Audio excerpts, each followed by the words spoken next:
And good evening and welcome to episode 24 of the Vegan Hour on Tuesday, July the 11th.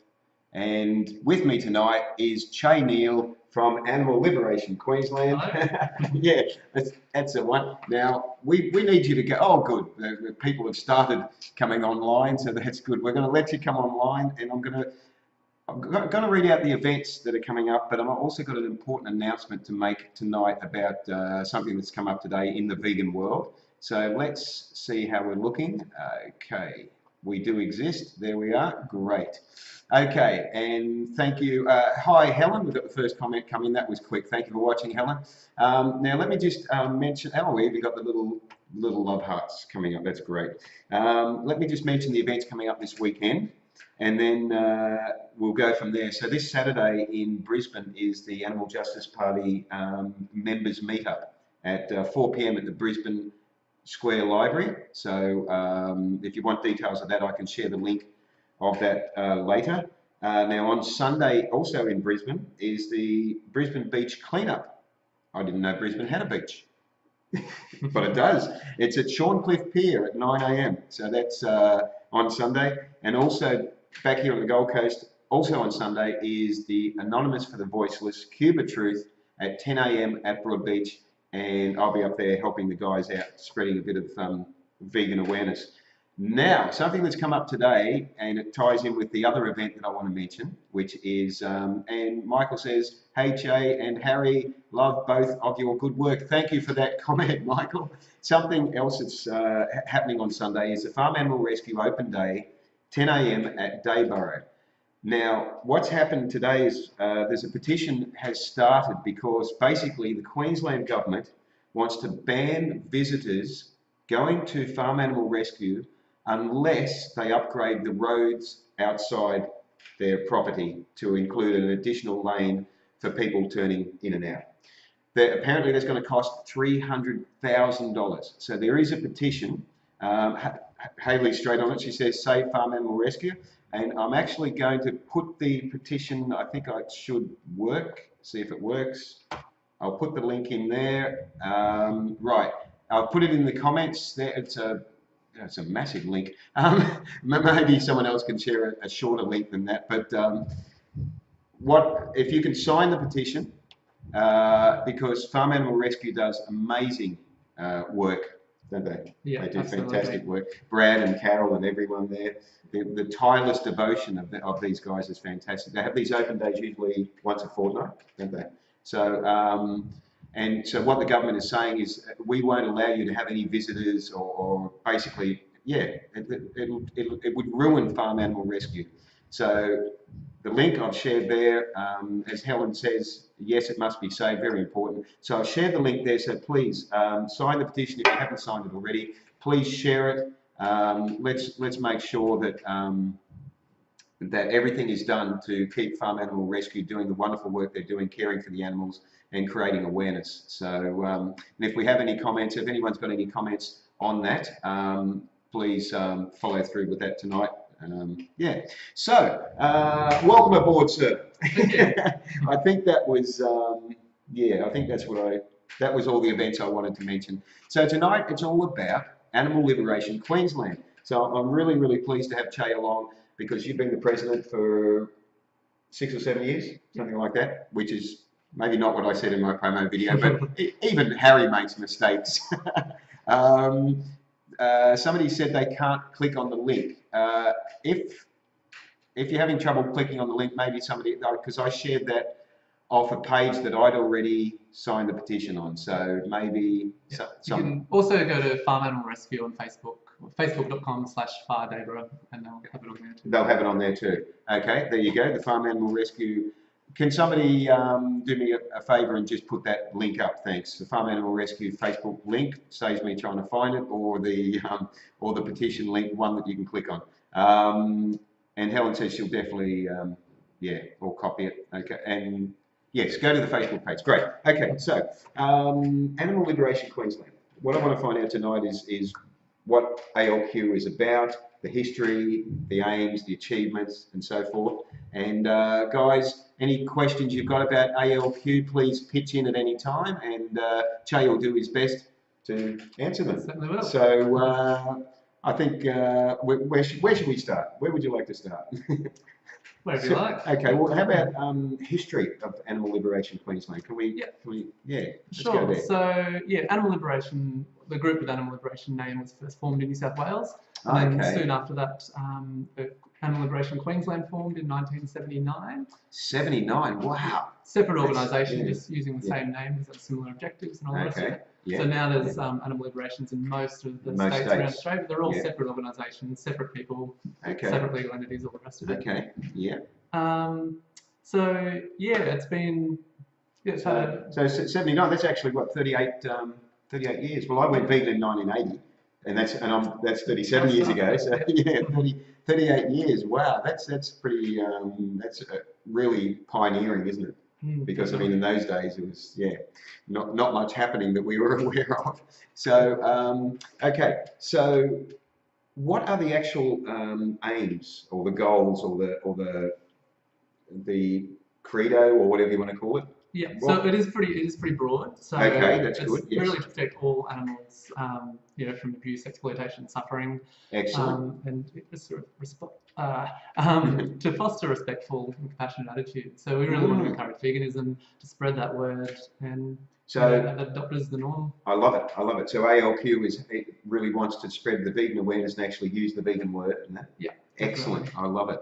And so obviously veganism is one of our sort of first and foremost things, and so factory farming, everything else, and dairy especially, that all comes into that. But we also run a lot of campaigns to raise awareness about the use of animals in entertainment and other things like that. Yes, of course, good. So I want to find out a bit about these campaigns and achievements and that. So and also I want to say thank you to Ruth for putting the Farm Animal Rescue Facebook link there. I appreciate that. It just saves me trying to find it in the middle of a live stream, which there's too many things for this head to work out. And Dane says, good to see you live again, Harry. Thank you, Dane. Right. So yeah, tell us about these campaigns. How does ALQ actually reach out to the public, basically? You know, is it reaching out to the public, or is it more working behind the scenes? Both. Both, definitely. okay. So some of our campaigns are more in the spotlight than others. I mean, we've got volunteers out there several times a month running stalls, whether it be market stalls, shopping centres, doing things like leafleting outreach and stuff like that. Good. So where would I see an ALQ store? What sort of location? Vegan markets. Yes, the one just on Sunday. Just gone? Yeah. Yes, okay. And excellent. then we've got things like Chermside and Indooroopilly Shopping Centre. I should have brought the dates with me. I think there's one coming up this weekend. Is it? Oh, I could have announced. We can always put the link to that later. Yeah. Would that be on Facebook? No, it wouldn't be. Okay, but maybe. But yeah, there's quite a lot of different events coming up. There's different stalls, so we get out and about. That's just reaching out to the public and spreading awareness. We'll just got a question there from Ruth asking, do you get together with the other AL groups from different states? Definitely, yeah. So I mean, some states more than others, but I mean, I've got good friends in a couple of the different organisations. There's the annual Animal Activist Forum, which a number of people from the animal groups as well as many other groups go to. So excellent. That's a great spot for collaboration as well. Good. That's good. Yes. So with your so going back to say you were at the Brisbane Vegan Markets there 2 days ago. Yeah. Yeah. And I wasn't. Damn it. No, I had other things on. What do you actually present at your stall there? What is sort of the information that you're getting across?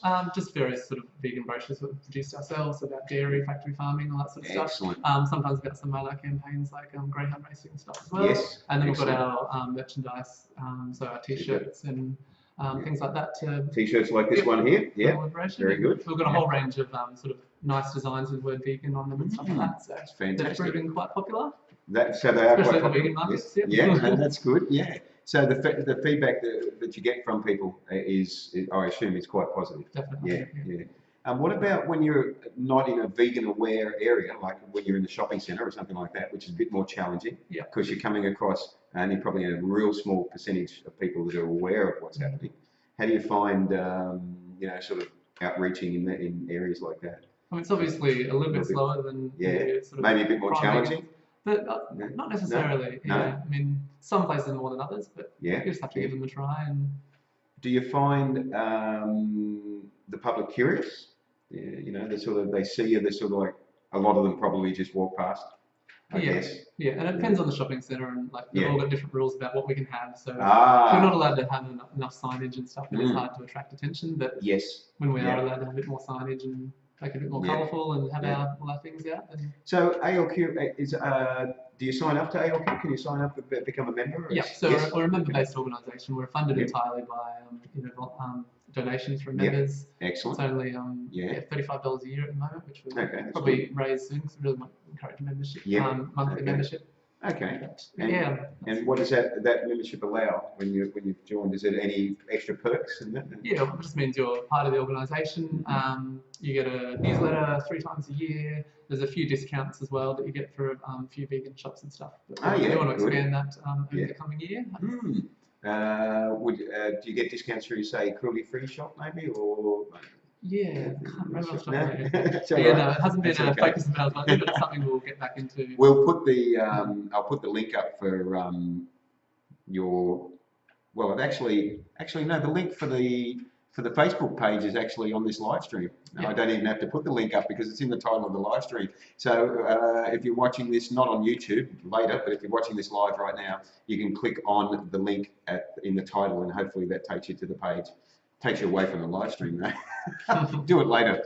Anyway, okay. So so you've got some events coming up, possibly this weekend, that we might be able to share later on. Just stalls, Stalls coming up, okay. And that's pretty regularly doing 2 or 3 of them a month. Yeah. Queensland. Okay. Is it just Brisbane based, or do you do stuff down here on the Gold Coast or other parts of Queensland? Probably say most of them are in Brisbane at the moment, but certainly some on the Gold Coast from time to time, and then we'll be getting into Sunshine Coast more and more as well. Oh, good. Yeah. So it's pretty much Brisbane centred at the moment. Yeah. And then you're expanding from there. That's probably why I haven't seen too much activity on the Gold Coast. Yeah, from ALQ. But that's fair enough. There's a lot of people joining in and watching. Thank you, Elaine, for joining in there. And hey, if you've got some questions, throw them at us. It's not every day you get to speak to the president of ALQ. So what does being the president actually involve? I mean, what are your duties? What are your roles there? So it's an entirely volunteer-run organisation. So we're all volunteers involved. No one gets paid anything. The management committee basically in charge of running the organisation, meeting our legal obligations, keeping the organisation afloat. So being the president of that basically just means I chair the meetings and sort of help keep the team running. Yes. Yeah. So we've got about half a dozen of really great committee members that meet once a month and do an awful lot of work in the background. And it's that behind the scenes that's really important, isn't it? It's that background work that allows the foreground work of having stalls and educating the public to still keep happening.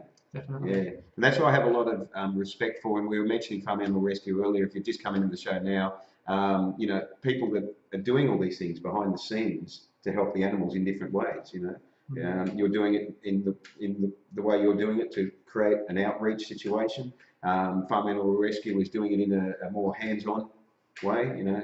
But still, it's the same goal, and I have a lot of respect for people that are what I call the unsung heroes behind the scenes, knowing that it has to be done, doing it selflessly. You're not getting paid.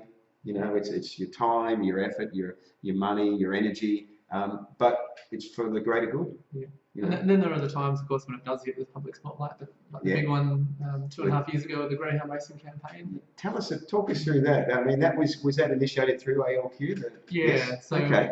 We're actually, our initial aim, I think it's going back probably 5 years or so now, we wanted to stop the new track in Logan going ahead.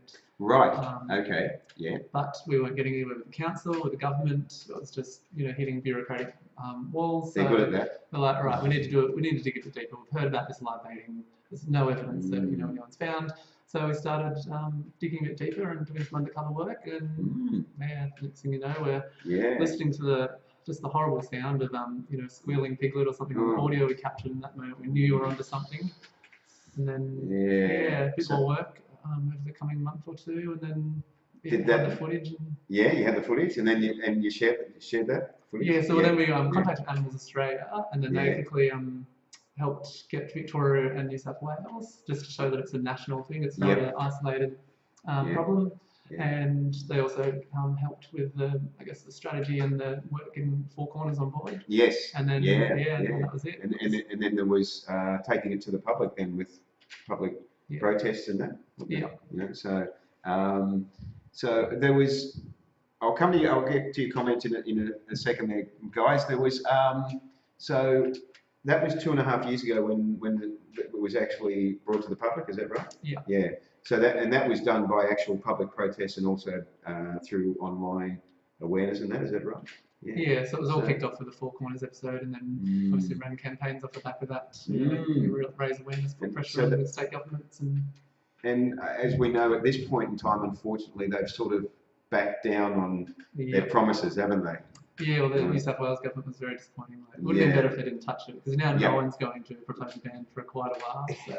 Yeah, and Queensland wasn't much better, was it? It's very disappointing.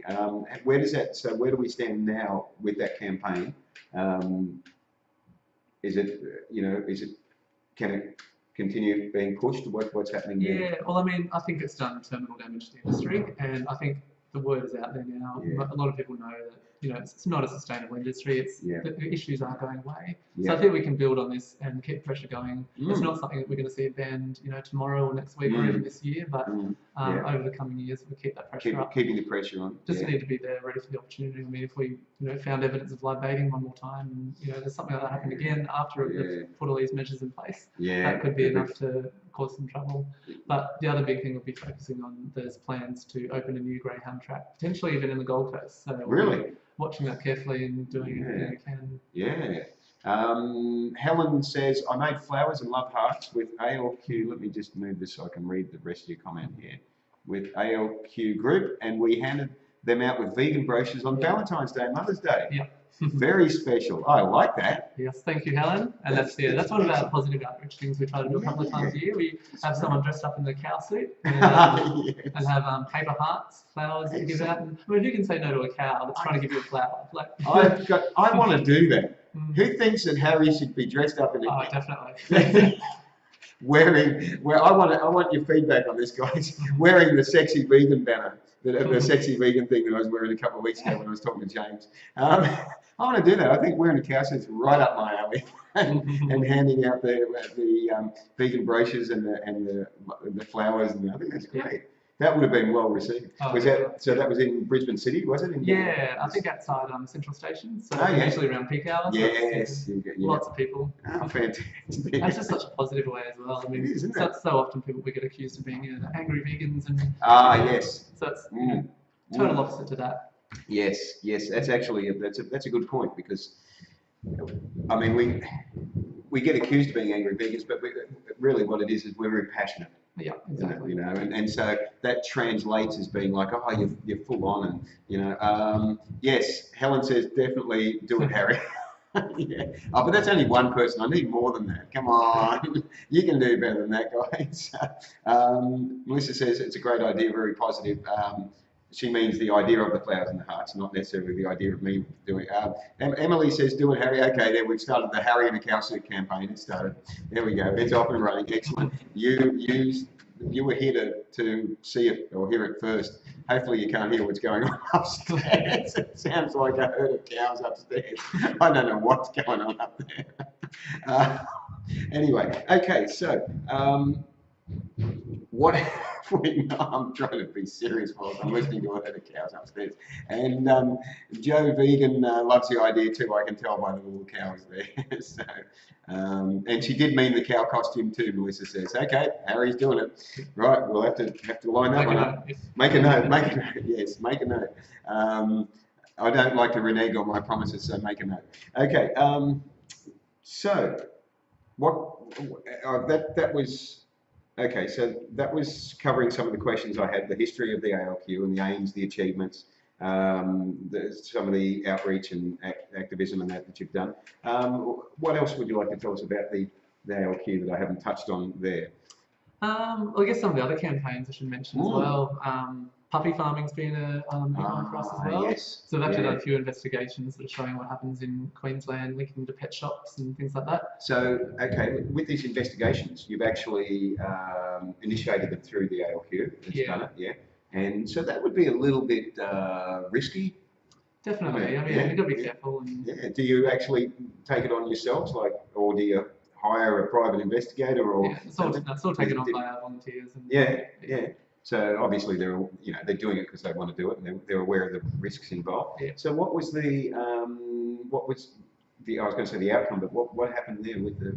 It's an ongoing thing. Yeah. So well, the recent one we exposed was a puppy farm out at Roma. Right. Seems to be operating outside of the local council rules, and it's outside of RSPCA jurisdiction, so they kind of. Okay, there's a question. What is the RSPCA jurisdiction that? Well, they have a geographic area. So it's actually geographically outside of the. Yeah, because it's so far west, it falls into the Department of Agriculture, Forestry, Fisheries, which. Right. Yes. That's interesting. I wasn't aware of that. Animal welfare isn't on the top of their agenda. It's not on their agenda at all, is it? That's right. The RSPCA has a geographical zone that it works in. Yeah, I can't remember the exact boundaries, but it's basically obviously southeast Queensland and some of the other regional centres up north. Okay. But once you get too far west or too far north, it falls to the department. That's going to have the capacity. I mean, again, the RSPCA unfortunately is. Yeah, my views on it are reasonably well known, I think. Certainly not a vegan organisation. Certainly not a vegan organisation. And that's another problem as well. Also they don't do anything with farm animal welfare. That all gets referred to the department as well. So in Queensland, it's just about domestic pets or companion animals. Yes, yeah, and talking about anything to do with farm animals and that, referring that to the Department of Agriculture, whose job it is to. I'm going to call it the Department of Insanity or something, but to refer that to the Department of Agriculture, which is basically a vested interest really in making sure that these places keep going, not in looking after the welfare of the animals. Yeah. I mean, or the rights of the animals, I should say. Really just, what got to the greyhound racing campaign and what was exposed in one of the major issues, the industry was policing itself. So of course it wasn't policing itself, but it was just left to do its own thing. And of course it's going to put animal welfare well below its profits. Right. And that's exactly what the Department of Agriculture does as well. I mean, yeah. That's self-policing. Brilliant concept, that. Does that remind anyone of, say, politicians that vote for their own pay rises? I try not to get angry about things, but really that thing that came up only in the last couple of weeks where they voted against the trading, the pay rates on the week, was it for weekend trading or something? I don't remember the full details, whilst at the same time voting themselves a pay rise. It's like, come on, this system is so far wrong, it's ridiculous. Yep. But we're not here to talk politics or children or religion. Okay, so the puppy mills, that one we exposed. As far as we know, the investigation hasn't been finalised yet. Okay. So with the Roma one. We did show that it was linked to a pet shop in Brisbane though. And that pet shop's just been completely quiet. Quiet as in not saying anything about it? Not responding at all. Not responding at all, yes. Well, it would be in their interest, would it? And the legislation the Queensland government just brought in doesn't do much at all. It just mandates an ID that breeders have to show if they sell a puppy. Right, okay. Which will help the RSPCA to investigate, but it doesn't really stop the problem. It's still a complaints-based thing. It's still up to people like us to investigate and find the issues. Okay, so there's a point. It's a complaint-based thing. So what you can do out there, guys, is go to your Facebook page. Would there be stuff on the ALQ Facebook page about? So we'll be doing more. Definitely. If you go to our website, ALQ.org.au as well. Go to the ALQ on Facebook. And go to the ALQ website so that you can actually make your voice heard. Because I mean, this is what it always comes back to: the voices for the voiceless. So making your voice heard, so that eventually there's enough groundswell, so that the government has to do something. I mean, that's the whole idea with the greyhound campaign, isn't it? Yeah. It's so, you've got to, every little bit counts. Yeah. So, yes. So where to from here? A couple of other campaigns. Yes. Rodeos has been a big one. Yes, And rodeos. that's yes. one that we post on our Facebook quite a bit. Yes. We've got some great volunteers that go Probably- out and actually film at rodeos and film what happens to these animals. I was going to mention, is Beck connected in there? She does a lot She's of. all part of it. Yeah, yes, she does a lot yeah. of our Facebook work as well. Yes. She's often organising the protests against the. There's one this weekend, I think. Actually, I think there is. Yeah, I think there's one this Saturday. But yeah, so every time we post something to do with rodeos on Facebook, it goes nuts. Yeah. Both the supportive people and also we get the crazy rodeo people as well. So you really get the polarity. You get people having quite a go at you, and then people just completely unhappy with the fact that animals in 2017 are being treated like a commodity in this way, as they are in lots of other ways. Melissa says she volunteered for Animal Welfare League. They cover certain areas too. Gold Coast, Beenleigh, Willawong and North Brisbane. Okay, thanks for that, Melissa. Rodeos.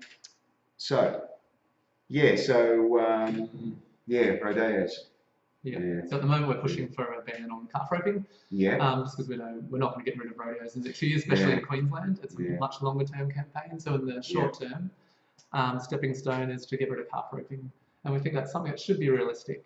Yeah. It has been essentially banned in a couple other states. So that's what we want to see here as well. It's really, and the only way to ban that, it has to be, the laws have to be changed for that.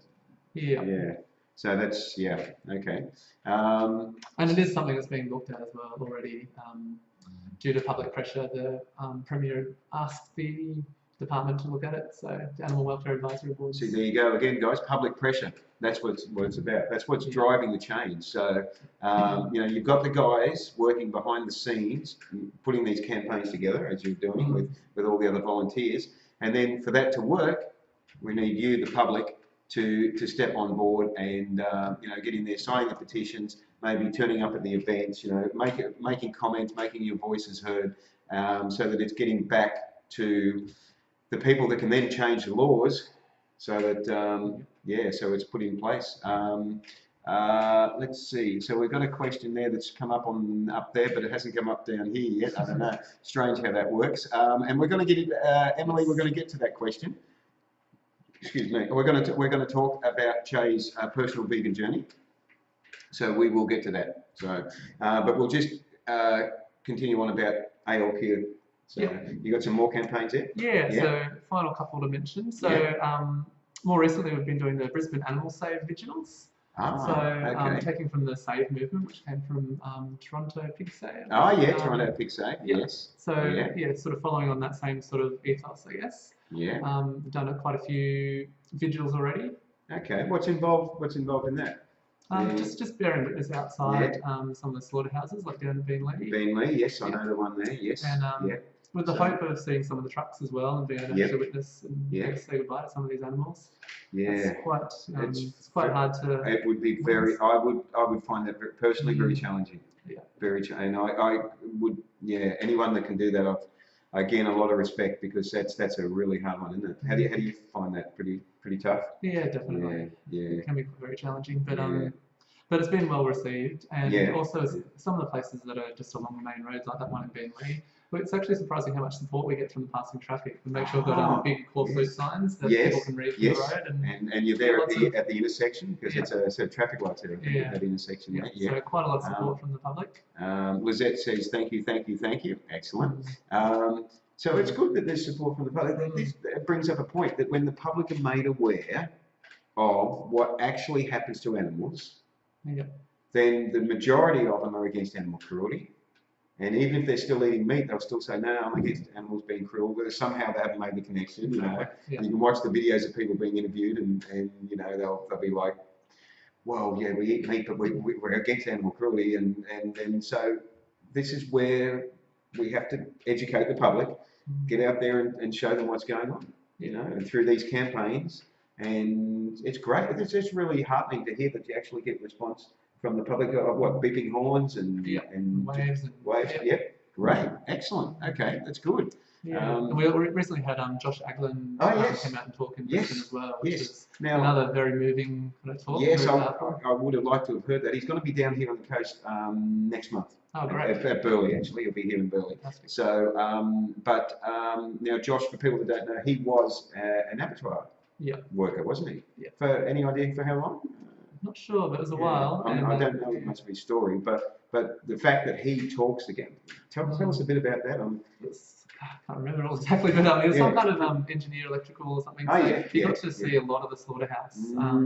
Was he involved? Was he on the kill floor?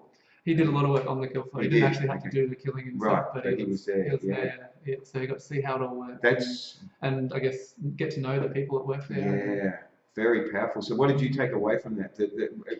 For instance, he got to know the people there. Did he have any comments on what those people were like, or any generalisation on that, or?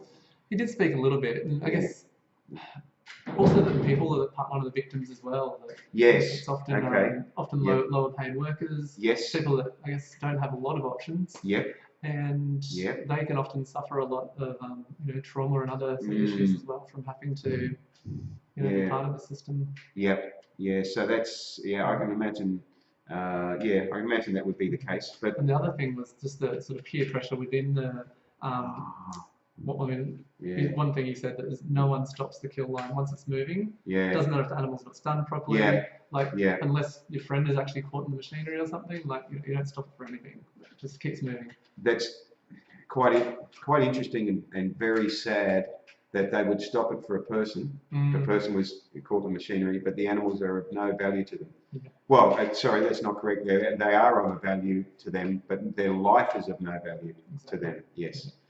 Very, it's. I do want to see Josh speak because we'll be putting a video of it online in the next couple of weeks as well. Excellent. So. Will that be on your website or on your? Yeah, on the Animal Facebook page and probably on the Facebook website. page. I should actually put see if I can get the website to come up. It's www. Is it just ALQ? I don't know if the ALQ.org.au. Okay, let's put that there. .au. Yeah. And there's an email list you can sign up for. See if that works. Okay. You can. So guys, I put the website there for ALQ, and you can see about the campaigns. There'll be the video coming up with Josh Aglin speaking in Brisbane, and you can join as a member through there as well. Yep. Excellent. Okay. And even buy a t-shirt. Even buy a t-shirt online. Yeah. Great. Okay. So. Have we got more we can talk about there with ALQ? Or? Just a couple of sort of smaller campaigns. Circuses is one we've been doing circuses. For years, but it hasn't been a high priority lately. But yes. Well, here on the Gold Coast, the local council changed the law. Well, it was a few years ago to ban the use of animals in circuses. Yeah. I seem to think in the back of my mind they did a bit of a backflip on it or something. Something happened after that. Are you familiar with that? I think it's still banned here.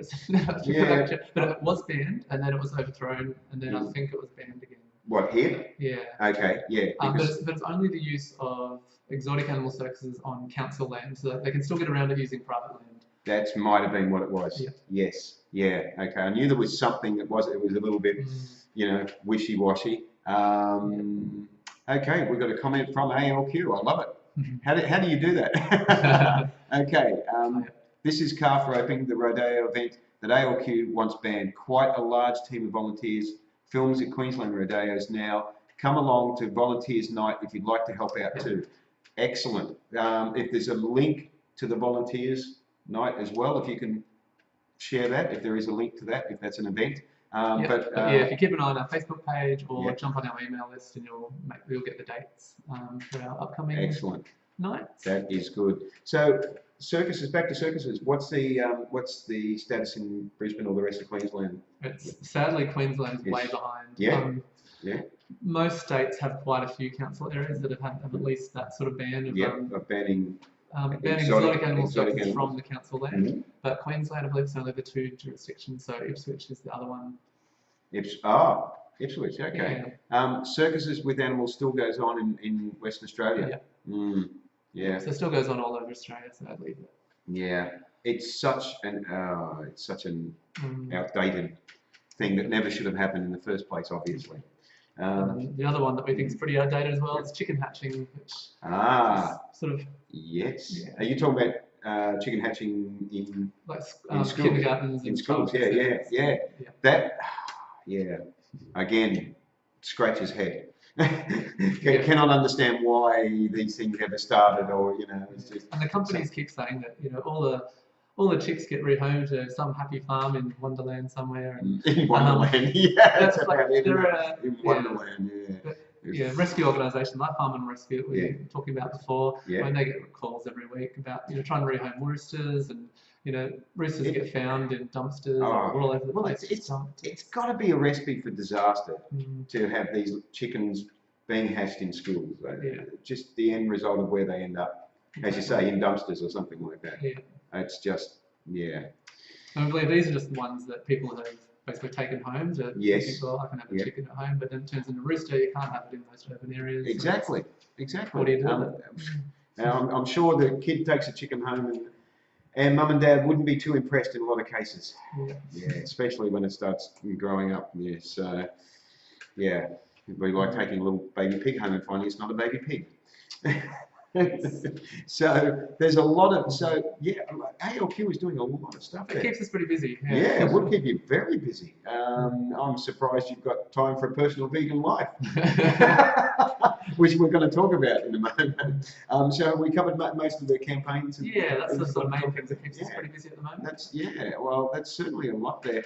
I certainly recommend, guys, that you get on the ALQ website or the Facebook page, become a member and help out as much as you can, because as you can see, ALQ is doing a hell of a lot of stuff in Queensland to bring awareness of the plight of the animals to the public, and a lot of campaigns there. I'm really impressed with the amount of campaigns and behind the scenes work, and wonderful people like Chay that's making it happen. So get in there and support them. So let's talk about Chay, the person. Now, I believe you've been vegan for 15 years. Yeah, that's right. That is fantastic. I know nothing about Chay's vegan journey, so let's start at the beginning, which is always a good place to start. Yeah. What was your impetus to become vegan? Well, I think it was when I was about 9 years old. Wow. My parents got me adopted a black Labrador cross from the RSPCA. Right, yes. And it was just as a puppy. Yeah. And he became my best friend. Yes, very as quickly, they do, yes. And it wasn't actually that long after that, a year or so after that. My parents actually split up and my dad's new partner was vegetarian. My dad was still eating meat, so it was kind of vegetarian and meat eater. Didn't have sort of gave me that choice, I guess. Yes. I mean, I can understand for a lot of people, especially at a very young age, when you can't really buy your own food or cook for yourself too much, it can be very difficult to go vegetarian. But at least I kind of had that choice. Yes, and you had that awareness. Yeah. At least you knew what it was. Yeah. At an early age. Yeah. So I feel like kind of had that ability to make that choice a bit presented, and then I started thinking about it like, well, pig, dog. There was no way that anything happened to my little dog. I would have hurt a pig or any other animal that's just as intelligent and everything else. And you were still just early teens at that age? No, I was actually about 9 or 10 still. Wow, fantastic. So I actually decided that this Christmas dinner will be my last stuffed chicken, which sounds so gross to say now. But before the year was out, only a couple of months after I said that, I was like, I can't stomach it anymore. I've made the connection. It's just, That's good. So you'd set a goal at the end of the year. I knew it was something I had to do, but I hadn't. But before you even got to there, you knew it was. You knew that eating meat was wrong. You couldn't. I like how you say you couldn't stomach it anymore. Literally couldn't stomach it. And otherwise. But then it wasn't until I was happily vegetarian then for about the next 10 years, I guess. Okay. Through school and everything else. And now, so how did you find going through? Because I went through part of my school as vegan. How did you find going through school vegetarian? Did you get a little bit of? You always get a little bit of torment from the others. Did you keep it quiet or? A little bit. I didn't make a big sort of song dance about it. But I remember going to a school of it was quite a big high school for the town I was growing up in. It was about 1,000 people. And as far as I was aware, there was only 1 or 2 other vegetarians there. So compared to this day and age, I think the percentage was much lower. Well, kids now have it relatively easier because it's not like so far out there that nobody has heard of it. So being vegan in school today is relatively easier. So yeah, and then just remember even things like I was a big fan of Moby at the time. And Oh, yeah, I remember yeah. back in one of his CD cases actually had the reasons why he's vegan and stuff. And I remember reading that and going, oh yeah, that's why I'm vegetarian. And but You still, still hadn't made didn't it, quite yeah, make that click. hadn't made the full It was connection, the yeah, timing then yeah. after I finished high school. Yeah, And yeah. suddenly had a little bit more time on my hands between jobs and stuff, and just Yeah. spent, I don't know, not sure what got to me, this curiosity, I guess. So I was spending a lot of hours on like websites like PETA and other groups and just finding out the truth, dairy and eggs. And you knew in the back of your mind, there was, you know, you had to say you checked it out, and you know. And then, you know, I was horrified once I started to learn the truth and just learning that, wow, if I'm vegetarian because I don't kill animals, I'm still eating dairy and eggs. Like you're still killing animals, you're still supporting the meat industry. Yeah. So then I started transitioning over a few months. And then as soon as I moved out of home, that was it. It was clean state, 100% vegan. That was, 15 and a half years ago now. Fantastic. That is fantastic. So, and 15 and a half years ago, I mean, things have changed a lot in that time in the vegan world, haven't they? Yep. I mean, massively. Let's go back, let's reminisce a little bit about that time. If you walked into a supermarket, there wasn't a lot of vegan stuff, was there? No, there might have been a couple of sanitarian things, maybe one or two types of soy milk and maybe some veggie sausages. That's about right. Sanitarium has been there for a long time with their stuff, haven't they? Their canned stuff, you know. They've been there, was it nut meat or whatever it is? And I mean, God, I used to buy that in the 80s or something, you know. So they've been around a long time. I haven't bought that stuff for ages, but yeah, there wasn't a lot, was it? You had to go to a health food store, didn't you? To get, you know, if you wanted to get anything other than a basic soy milk or something, if you wanted to get a rice milk, which even then wasn't particularly common of that, you had to go to a health food store to get anything that out of the ordinary. Yeah, and for a uni student, most of the health food stuff was out of my budget anyway. So how did you cope as a poor uni student? Lots of pasta and rice. Yes. Yes. Let's hear it for pasta and rice. Yeah. Pasta's good. It's filling. It's good. With a nice tomato sauce on it, or what do you call it? The pasta sauce on it. Yeah. Put some Kalamata olives with it. Actually, Kalamata olives, which if you love olives, are great, and a bit of hummus. I put a bit of hummus with it. Yeah. So even avocado, just beautiful. You're hungry now. So, yeah, and I haven't had dinner. Have you had dinner? Yeah, and late lunch, but that's normal for me. So you were going through uni, and you were then, so you're vegan in uni. Yeah. And what was the awareness like when you were in uni with being vegan? Like, you would have found a bit more awareness there than, say, when you were vegetarian in school? A little bit, but still not a lot? Yeah, I was actually a bit disappointed. I went to QT at the Gardens Point campus in the city, and there's a lot of small sort of business, IT kind of faculties and stuff like that. So probably different to some unis that are a bit more, focused on environment and other sort of things. Yes, I see. Attract different people. Yeah. So it was more business oriented. Yeah. Yeah, but I was quite disappointed because I read online about how some unis have student groups on campus that are animal rights and all sorts of things. But there's nothing there. Not at the time anyway. It's a bit better these days. Yes. Well, these days there's like most uni campuses on and off have vegetarian or such and animal rights groups. So. Yeah. So you left uni and sprung out into the world. Yep. And what about, say, your friends, your family, stuff like that? What happened when they became aware that you'd gone vegan? Say maybe close friends, or maybe, well, you were saying earlier that your father's partner was vegetarian. Yeah. Yeah. So there would have been acceptance from there. Yeah, the family's always been really supportive, which is That's grateful good. for. Yes. And they continue to be, even though they're not all vegan. And that makes a big difference, doesn't it? Yeah. If you have family support. Definitely. Yeah. What about friend support? Yeah, well, I was starting a sort of clean slate anyway in some ways, because I'd moved to Brisbane by myself. Okay. So just meeting a lot of new people. Right.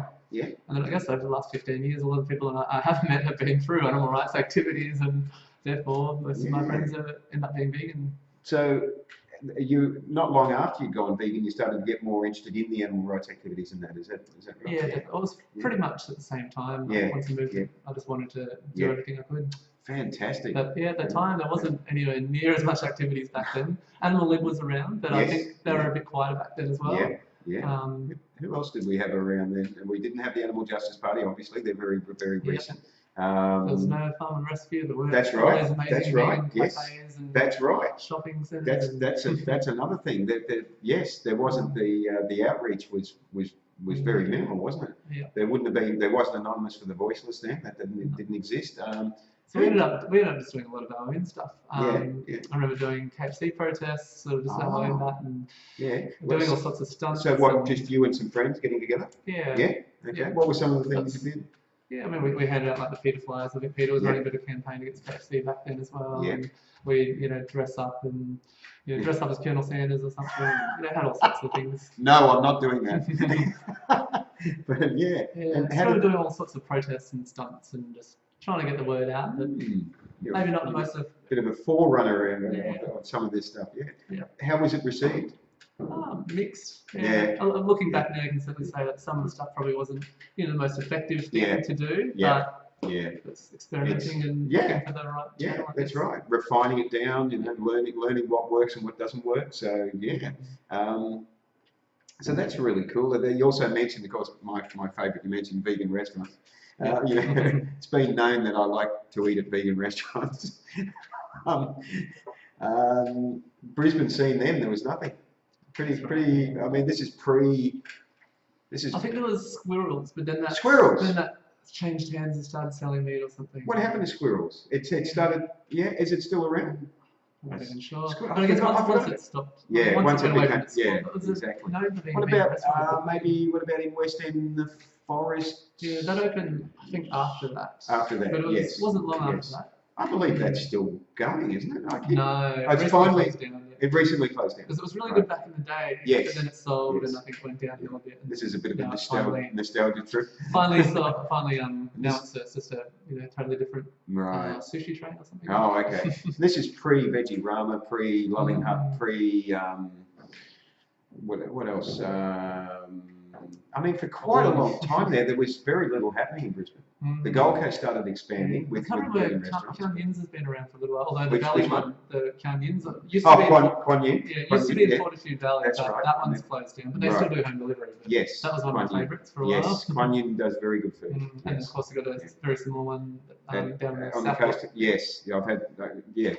I've eaten there a few times in the past and had great meals. Catered my wedding. That was really here on the coast, or they brought everything to us. So fantastic! Wow, good food. Yeah, I'd love them to go 100% vegan. Then I'd be there all the time.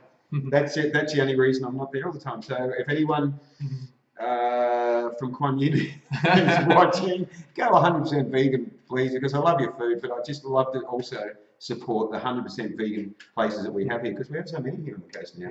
It's just, it keeps expanding. It's just growing and growing, so it's really fantastic. So over those 15 years, we've seen a massive growth in vegan awareness and that. What are some of the other changes that vegan related that you could say that you've seen? Just more and more people want to get involved and people trying different things. Especially the younger people. It's just isn't it inspiring? It really is. Just when you say the young people, there are so many young people that are just switched on now with no, we don't accept this cruelty. We're there seems to be a whole divide, doesn't there? There seems to be the sheep that are still going to Macca's or whatever, that have no idea, and then the young switched on ones that are no, we want our world to be compassionate and kind and cruelty-free. And they're out there doing it. So a big shout out to all you young folks. And also now talking about young folks, you have a young one in the family. I do, yes. You have a 2-year-old, vegan from birth, and as healthy and as happy and as bubbly and full of energy as can be. It's probably still up watching us now. She'll be in bed by 7. But she has so much energy that bedtime doesn't exist yet. And there's a lot, and I mean there are a lot of parents that are having vegan kids from birth and multiple kids, and it's fantastic to see. This is the world we're living in now. So what are you looking ahead? We've looked back, looking ahead. Where do you see us heading in the world with the vegan awareness and the growth and that's happening? What do you think? It's really hard to predict much, but I guess we can definitely see that it's growing, and it's growing faster and faster all the time, and that definitely gives me some confidence, because it's easy to look back and go, there are so many problems in the world, we're killing so many animals, it's a messed up place to live in, but then you look what's changed over the last 15 years, and And what's changed over the last couple of years? Some of the statistics about the growth in the plant-based milks versus the decline in dairy milks. Yeah. So I think if you looked at a graph, like what's changed over the last 15 years and then compared to what's changed over the last couple of years, we're starting to get closer to the exponential growth. We're getting, as I've said before, we're getting closer to the tipping point. I think. I read that in the last 10. Sorry, interruption there, but talking about it, in the last 10 years, in the US, every year has been a decline in meat consumption for the last 10 years in the US. So you've got a decline in meat consumption, you've got a decline in dairy consumption. Yeah. So that's encouraging. The only thing I find is that, you know, we get in a bit of a vegan bubble sometimes because we're concentrating on it all the time, and sometimes we do get hit with that dose of reality of where the rest of the world, or a lot of the world's still at. You know what I mean? Yeah. Like you go into town at night or something, and you're walking past the regular restaurants, and you suddenly realise there's still a lot of people eating animal products, and there's the revolting smell, and there's the revolting awareness, and it's sad. I don't talk about it much because I like to talk about the positive change rather than you know where some people are still stuck at. You know. So you find that sometimes it's just, you know... It's nice to live in your bubble sometimes. But you do have to break out. Well, yes. Not everyone is... And I guess for our outreach as well, I think that's really important to remember is that... That's what I was thinking. Think about how we went vegan, how we got to where we are, and finding the most constructive way to, I guess, help other people on their journey. In other words, put yourself in their shoes. Yeah. And don't judge them. Exactly, Yeah, I think... I mean, I don't know many people that have gone vegan by being judged or humiliated or kind of guilt-tripped. Might work for a couple of people, but it'll probably... That's a zero. That's a zero, yeah. You can't force change on anyone, you know. You what do? You do what you're doing. You create awareness, then the person goes, I didn't know that. And they go, ooh, and they start thinking about it, they take it in, they feel it in their heart, and they think, no, I can't support this anymore, this is wrong. Yeah. So that's how the reach out happens, and or the outreach happens, and that's what you're doing. Yeah. And there's so many different ways it can be done, isn't there? I mean, you know, I've mentioned also Anonymous for the Voiceless, doing it with what we had Renee on here a few weeks ago. You know, with the television viewing of what's happening, which is really a lot of impact from that as well. You know? And I know, like Animal Live, as well as Farm and Rescue and other groups as well, been doing similar things with little booths or pay-per-view. Pay-per-view, yes. Give people a couple of dollars to watch this. So you guys have been doing that? Yeah. Oh, good, excellent. Because I think that's really, really powerful. Definitely. You can tell someone something, but show it to them, and they learn. It's a quote by Pythagoras or someone, I think it's. And so you just show it to them. You don't have to do the talking. Just go, have a look at this, and suddenly they go, oh, I know that's wrong. Yeah, exactly. Animals should not be treated in any way like that. They should not be commodified, etc. So that's powerful stuff. I'm a big believer. What about you like the idea of the virtual reality goggles we haven't tried them yet. But I've tried, we haven't got them yet, but I've seen them used a couple of times. That's pretty powerful. Really immerse the person. Not distract, but block out your other senses to a large extent, and just put that person in the world for maybe a couple of minutes in their world. And then, I think that's really powerful. Modern technology being used in a way to help the animals. Yeah. It's fantastic. So, what haven't we spoken about tonight? I'm just looking at the time. We're heading towards the end of the show. Time does go quick. It does. It does, doesn't it? An hour's going to be a long time. No, it goes quick. What else would you like to share with us? Anything come to mind on your vegan journey? What about vegan parenting tips? Bringing up a young vegan child. What about